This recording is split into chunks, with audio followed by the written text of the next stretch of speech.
All right, this is our last section of Chapter 5. And the first part of this section is talking about some of the theory behind this.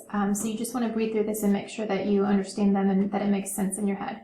The kinetic molecular theory has the idea that all particles are in motion, and there's specific parts of it that are related to ideal gases. So again, gases, we say, are in constant motion, and they move in a straight line unless they collide with something. They're mostly empty space because the particles are very far apart.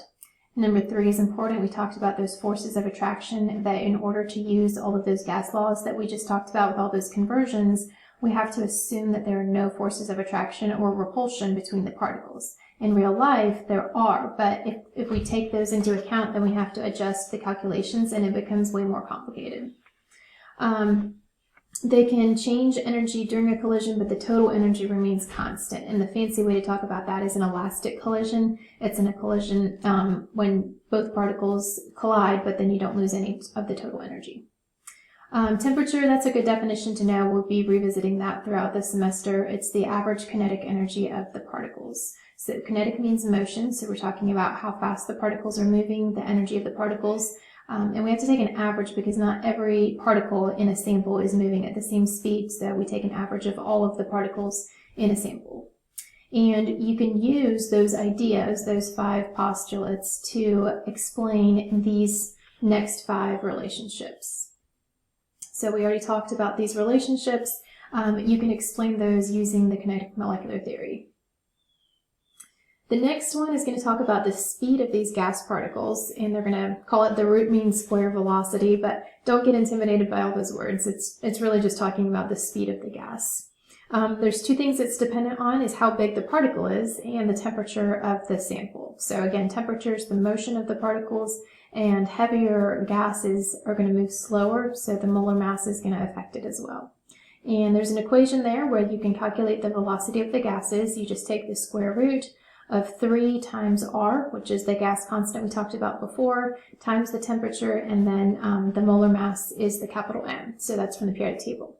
However, the units get a little complicated for this one. So first of all, notice that we're going to use this R value, and that's because it has joules. And this relationship right here is a good thing to recognize. You're going to use that again this year too, in other chapters. That 1 joule is equal to 1 kilogram meter squared per second squared.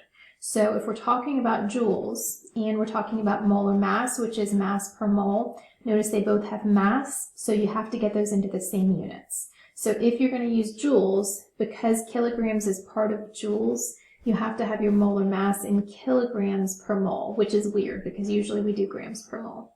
So just be careful with that. And then your final calculation, just so you don't have to rearrange all the variables, will be in meters per second because of that unit that we have for joules. So once you get your final answer, all the units will cancel except meters per second. The speed of the gas particles increases as molar mass decreases, which means the smaller the particle, the faster it can move. And the opposite with temperature. The higher the temperature, the faster it will move as well.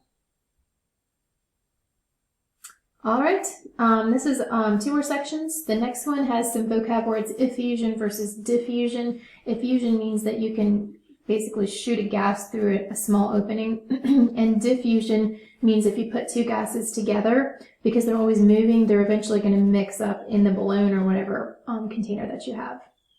Graham's law of effusion is a common one that you will see in this class as well, and this is the relationship of the speed of the gas compared to its molar mass.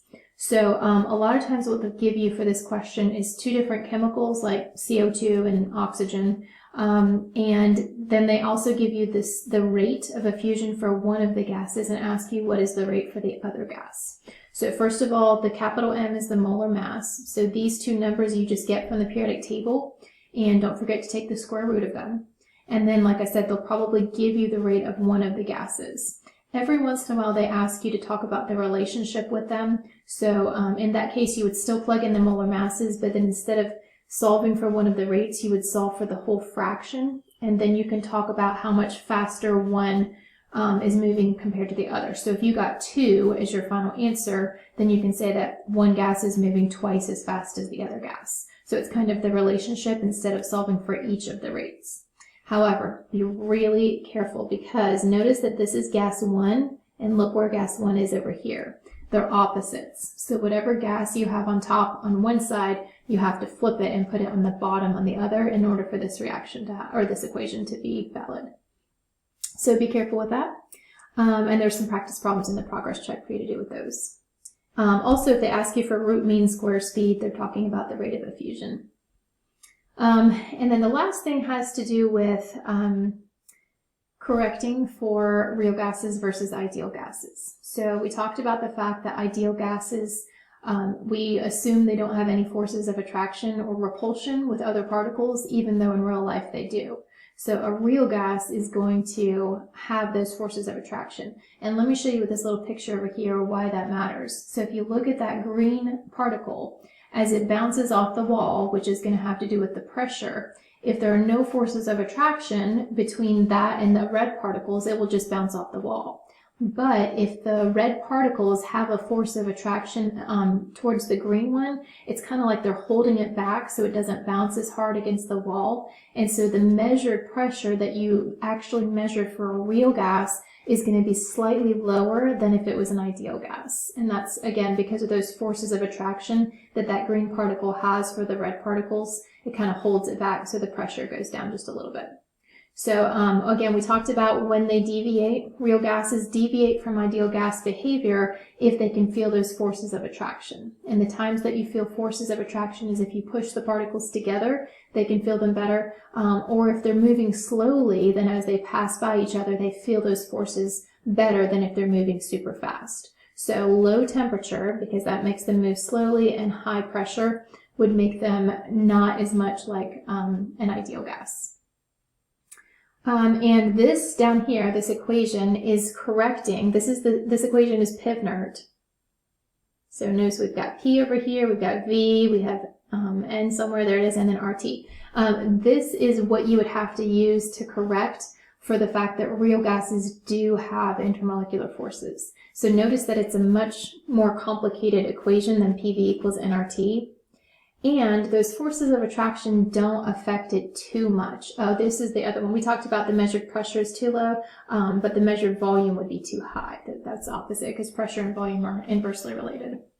But anyway, notice that this equation is much more complicated, so we prefer not to use that. And it doesn't really affect it a lot, the intermolecular forces. So most of the time we just make the assumption that they are ideal gases, and we just use PIV inert instead of correcting for the fact that they're not ideal gases. And they would have to give you all the values for this. Most of the time I've seen in the AP exam, they don't ask you to calculate with that. They ask you to explain why is pressure being affected and why is volume being affected, and it has to do with those intermolecular forces. And so again, at room temperature or above and at pressures less than a few atmospheres, most gases are going to obey the ideal gas law. So most of the time we don't use that complicated equation. And that is it for this chapter.